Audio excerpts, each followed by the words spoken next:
Derekh Chamblee, broadcasting from Chamblee, Atlanta, the next great American city, Battleground Zero, the epicenter of the 2020 presidential campaign and election. It's Wednesday, February 19th, 2020. It's winding up on 7:30 in the evening here in Chamblee, Atlanta. We're going through another week of nearly continual rains. Each week of the last 3 weeks, 3 to 4 days and nights of continual rains here in Chamblee, Atlanta. As this weather front, we're squeezed between a dry, high weather front in Florida and a cold weather front along the particular wind speeds in the northern latitudes, and it's just bringing train loads of rain out of Texas, Mississippi, Louisiana, Alabama, all the way into Georgia and into the Atlantic. Tornadoes and just torrential rain, continual rain, and that's what we're going through as far as the weather here. We're expecting it to start raining in Atlanta Metro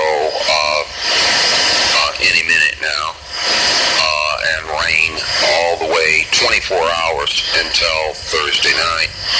Anyway, following Trump path, of course, picking up on the news. We're picking up on an article today published in the Atlanta Journal-Constitution.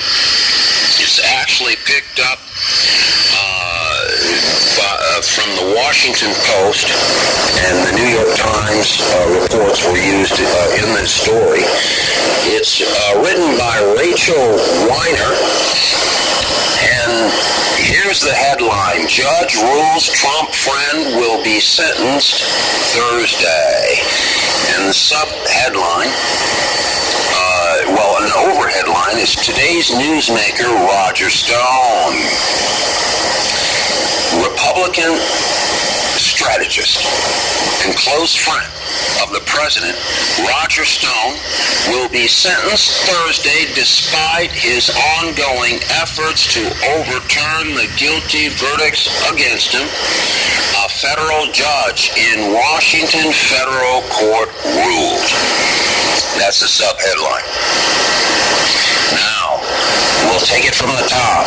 Stone, 67, was convicted last year of lying to Congress about his attempts to get details from Hillary Clinton's private emails from the anti-secrecy group WikiLeaks. Now we want to stop right there.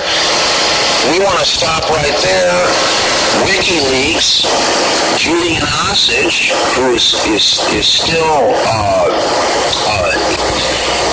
being held in somewhere in Europe, I believe London, facing extradition. He's being held, and WikiLeaks is described here in this article as an anti-secrecy group. Well, it sounds as though Julian Assange with WikiLeaks is a whistleblower, running a private company, a private organization called WikiLeaks that is releasing things that they get in the cyber world, for instance, and they're very much like a whistleblower. Okay. So we'll continue with the article in the Atlanta Journal today. The Atlanta Journal-Constitution is actually taken from the Washington Post and contributed to by the New York Times. All the news that's fit to print, the New York Times. So we'll continue. Here's a quote. First paragraph still. Prosecutor said Stone intimidated a friend who could contradict his testimony orally. Quote, there's been a lot of work that's gone into the sentencing, unquote, Judge Amy Berman Jackson said Tuesday. Quote, this is still the judge. It makes sense to proceed, unquote. Continue with the article. As his February 20th sentencing, that's tomorrow, folks, has drawn near, the longtime GOP operative has twice argued that he deserves a new trial.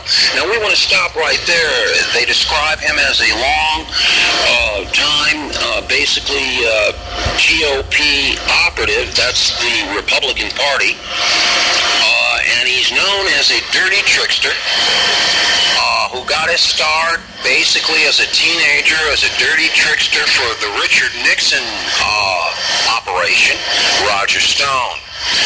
And he hasn't been secretive about the fact that he's been involved with doing dirty tricks. And it's really called opposition research. Opposition research. And in the beginning, you may recall that our current president, Donald Trump, said that the origin of the leaks and the hackings and the dirty tricks and voter data manipulation and vote flipping was not Russia. The origin was his opposition research of his domestic political opponents.